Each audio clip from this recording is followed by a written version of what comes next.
ساعة كاملة على الشاشة، وكمان في الآخر قايم زعلان أكتر من اللي كان قبلها، مع إن هو كان قاعد عمال يتسلى ويتفرج على كل الفيديوهات والحاجات اللي هو بيحبها. أنا أفهمكم ليه في الحلقة دي. أنا إنجي سعيد، أم ومهندسة، بساعدك تفهمي التكنولوجيا أكتر وتبقي واعية أكتر عن الشاشات واستخداماتها. أنا عملت نفس الغلطة بتاعتك ديت، قلت لنفسي مادام هو بيتفرج على اليوتيوب ومحكمة الوقت يبقى خلاص مفيش مشكلة. هيحصل ايه يعني؟ يتفرج لمدة ساعة وخلاص، مادام ما بقاش بيتفرج على حد بيلعب بألعاب ولا بيتفرج على كرتون عنيف يبقى الموضوع ما فيهوش مشكلة. في الآخر يطلع معيط ويطلع متعصب وعايز تاني وتاني والموضوع ما بيخلصش. لحد في يوم قررت ان انا لازم اقعد جنبه اركز قوي في الوقت الساعه دوت هو قاعد بيتفرج على ايه. واكتشفت ان هو عمال يتفرج على شورتس اكتر من يتفرج على يوتيوب فيديوز، ويا ريت كمان حتى اليوتيوب فيديوز بيتفرج على حاجات سريعه جدا وقصيره وعمال يتنقل من فيديو للتاني. يعني في اكتر من ساعه ممكن يتفرج له على كميات فيديوهات رهيبه. لا حسيت ان ابني بيفكر باللي بيشوفه، ولا حسيت انه بيتعلم اي حاجه مفيده، ولا بيتفاعل. هو اصلا مش ملاحق من كتر الدوبامين اللي عمال ياخده وعمال يتنقل من فيديو للتاني. اللحظة ديت غيرت تفكيري وعرفت ان مش مشكلة بس ان هو ياخد وقت السكرين بتاعه، المشكلة كمان بتبقى موجودة في المحتوى. المحتوى دوت بيأثر عليه جامد جدا، مش بس ان انا اتحكم في الوقت. مفيش غلط في عدم المعرفة، الغلط ان احنا لما نعرف ما نحاولش ان احنا نصلح ده. ودام احنا موجودين مع بعض دلوقتي يبقى اكيد لازم نشوف حل للموضوع ده. انا فعلا حسيت بالذنب ودوت اللي خلاني اقرر ان انا لازم ادور اكتر في الموضوع دوت. لقيت ان المشكلة في الوقت هو بيقضي في ايه. في الحلقة اللي فاتت اتكلمنا عن الدوبامين وازاي الالجوريزمز بيأثروا على اولادنا وانهم بيخلوهم مدمنين. النهارده هنتكلم على حاجة اعمق من كده، وهو تأثير نوعية المحتوى اللي هم بيشوفوه عليهم. مش كل الوقت اللي بنقضيه على الشاشة نقدر نقول ان هو وقت متساوي. في نوعين من المحتوى بيبقى اثرهم على الدماغ للاطفال وللكبار كمان بيبقى مختلف تماما. النوع الاول اللي هو المحتوى السلبي السريع، اللي هو ما بيخليش دماغك تفكر، بتخلي دماغك تستقبل بس. مفيش اي نوع من التفكير فيه، عبارة عن الوان، اصوات كتيره، حركات كتيره جدا، بتتنقل من فيديو للتاني في اوقات قصيره جدا، وبتاخدي كميه افكار وكميه معلومات وكميه احداث مش طبيعيه في وقت قصير جدا. النوع التاني اللي هو المحتوى التفاعلي الهادف، اللي بيخليكي بالاخر كده تفكري ولو حتى لثانيه واحده.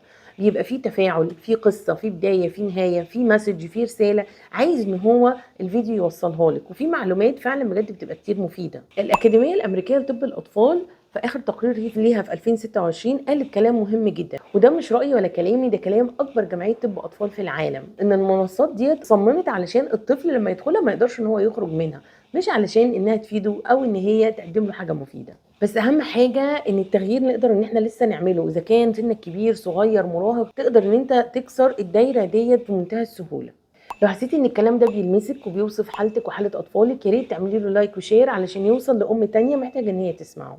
طب ايه اللي ممكن نعمله بالظبط؟ في 3 خطوات عمليه نقدر ان احنا نبتديهم من النهارده. اول حاجه، لو هو لسه ما بيتفرجش لسه على اليوتيوب، اختاري الحاجات اللي هو هيبداوا ان انتوا تشوفوها مع بعض، وتبقوا محدده له كويس قوي هو ايه الحاجات اللي مسموح له ان هو يشوفها. ويا ريت كمان تختاري الفيديوهات، ولو تقدري انت تتفرجي على المحتوى اللي فيها يبقى يا ريت كويس جدا، وتقري كويس قوي الوصف بتاعها قبل ما يتعلق بحاجه وتبقى مشكله ان احنا عايزين نعالجه من ادمانها. المشكله في وجود الشاشات في ايد الاطفال ان الخوارزميات بتبقى مصممه ان الطفل ما يخرجش من الابلكيشن بتاعتها، فبتعرف كويس قوي انها ازاي تشده وتجذبه. فاحنا لازم نبقى مراقبين كمان للمحتوى اللي هم بيشوفوه كويس جدا، عشان دايما نتاكد ان هم بيتفرجوا على قد ما نقدر على محتوى هادف.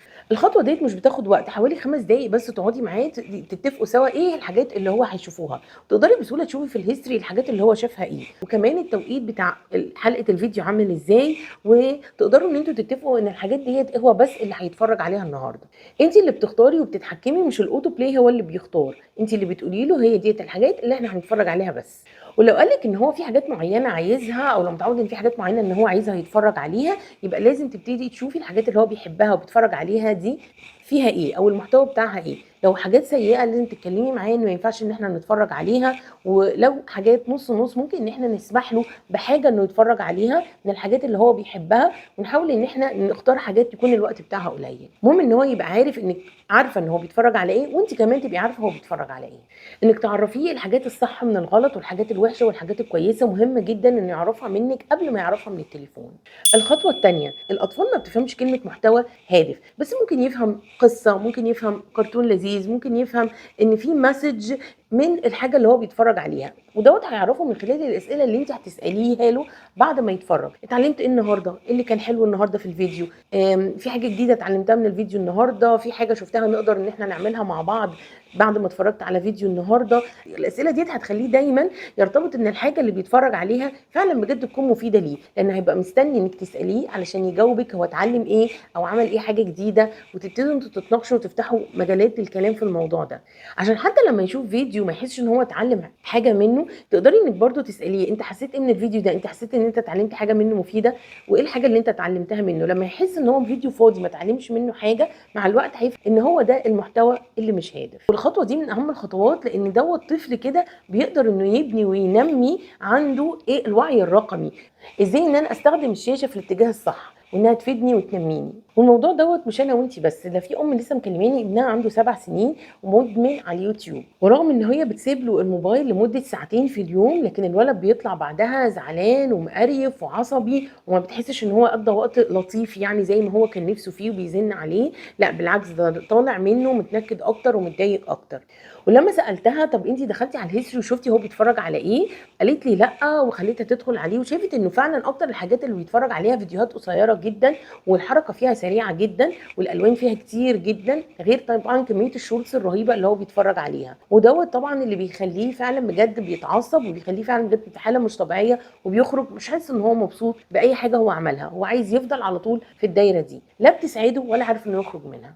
اتفقنا مع بعض ان احنا قبل ما نقلل الوقت ان احنا هنغير الاول نوع المحتوى، وهتبتدي ان هي تقسم له الوقت من نوع محتوى هو بيحبه، بلاش الرفض القاطع من اول مره، وبعدين تبتدي ان هي تحط له بقى رولز ان انت علشان تاخد المحتوى اللي انت عايزه هنبتدي ان احنا نقسم الوقت ما بيننا، ساعه محتوى انا بحبه وساعه محتوى انت مش بتحبه، وهكذا لحد ما نقدر ان احنا ونقلل الوقت ونقلل كمان نوع المحتوى الضار اللي هو ممكن بيتفرج عليه.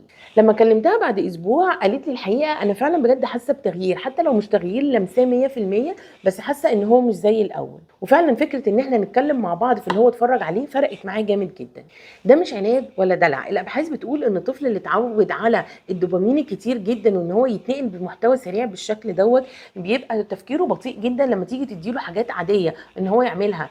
حتى لو انت بتعملي له كودنج على السكرين حاسس ان هي حاجه بطيئه جدا وتاخد منه وقت عشان يحلها، او ان هو يرسم، او ان هو يقرا حاجه مش سريعه ومش بتخلص بسرعه وبتديله نفس افكت السعاده اللي ما بيتفرج على فيديوهات الريلز او الشورتس على اليوتيوب او اي منصه تانية. الخطوه الثالثه بعد الشاشه محتاجين ان احنا نعمل فتره هدوء، وبلاش تدخلوا بقى في ايه يلا بينا نذاكر والحته دي، لا ممكن ان هو يرسم، ممكن ان هو يلون، ممكن ان هو حتى يلعب بالعابه. من دي بتبقى من الافكار الكويسه جدا، وخاصه للولاد ان هم يعملوا حاجه ان هم بيحبوها. يعني هو بيحب يلعب باللعب بتاعته العربيات، والبنات بيحبوا يرسموا وتحب تلعب بالعرايس بتاعتها، او لو حتى اولاد كبار شويه ممكن ان هم ينزلوا يتمشوا بس ما يبقاش معاهم الموبايل، ياخد تمشيه، ياخد لفه بالعجله، الحاجات دي بتفرق معاهم جامد جدا، بالذات لما بيبقى دوبامين سريع جدا انه يعمل حاجه هو بيحبها من غير ما نتخانق معاهم ويبقى في شد وجذب ما بينهم.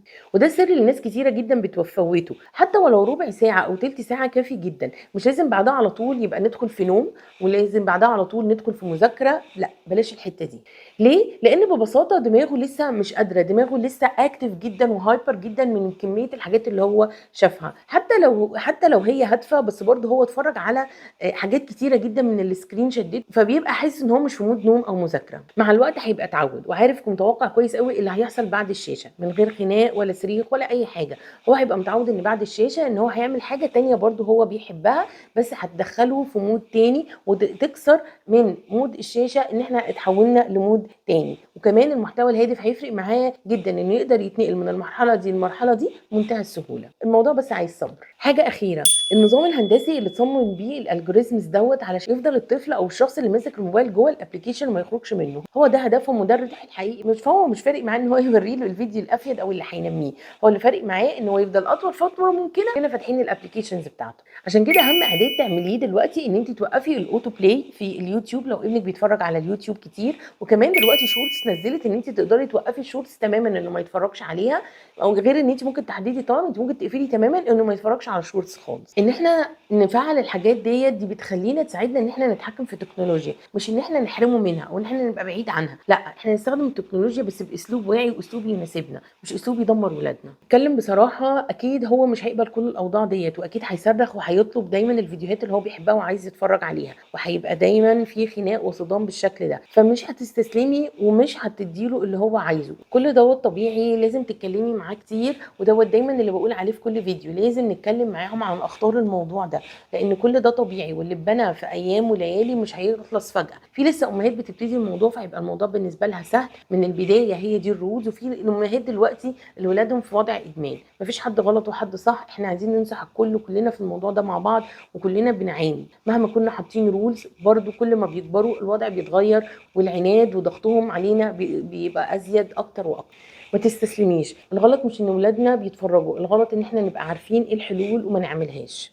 انت عرفتي وانت هنا، وايدينا في ايدين بعض، لازم كلنا نساعد بعض عشان نقدر ان احنا نتحكم في الامور دي اكتر واكتر، عشاننا، عشان ولادي وولادك وولادنا كلنا. ما تنسيش تعملي لايك وشير مع كل اب وام. انتظروني في الحلقه اللي جايه عشان نتكلم ونتعلم حاجه جديده.